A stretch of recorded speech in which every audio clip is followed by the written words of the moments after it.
أعوذ بالله من الشيطان الرجيم بسم الله الرحمن الرحيم।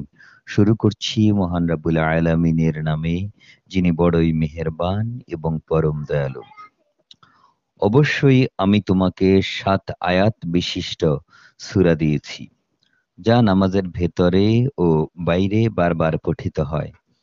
আরো দিয়েছি জীবনের বিধান হিসেবে মহাগ্রন্থ আল কোরআন। আমি এদের কিছু লোককে ভোগ বিলাসের যে উপকরণ দিয়েছি তার প্রতি তুমি কখনো তোমার দুচোখ তুলে তাকাবে না। তাদের অবস্থার উপর তুমি কোনো রকম দুশ্চিন্তা করবে না। তাদের বদলে তুমি সর্বদা ইমানদারদের দিকেই ঝুঁকে থাকো। হে নবী, তুমি বলো, নিঃসন্দেহে আমি হচ্ছি জাহান্নামের সুস্পষ্ট সতর্ককারী।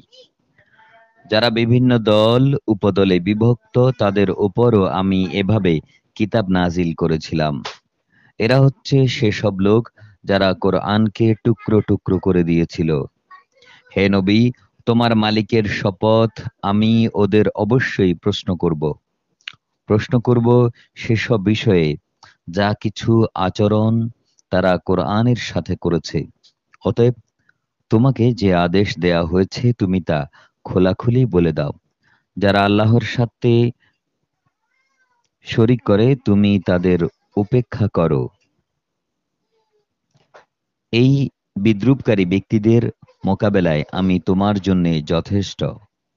যারা আল্লাহর সাথে অন্যকে মাবুদ বানিয়ে নিয়েছে তারা অচিরেই তাদের পরিণাম জানতে পারবে। হে নবী, আমি ভালো করেই জানি ওরা যা কিছু বলে তাতে তোমার অন্তর সংকুচিত হয়। অতঃপর তুমি তোমার মালিকের প্রশংসা দ্বারা তার পবিত্রতা ঘোষণা করো এবং তুমি নিজেও সেজদাকারীদের দলে শামিল হয়ে যাও।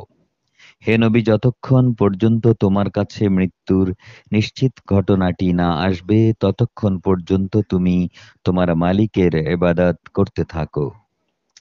মহান আল্লাহ যা বলেছেন সত্য বলেছেন।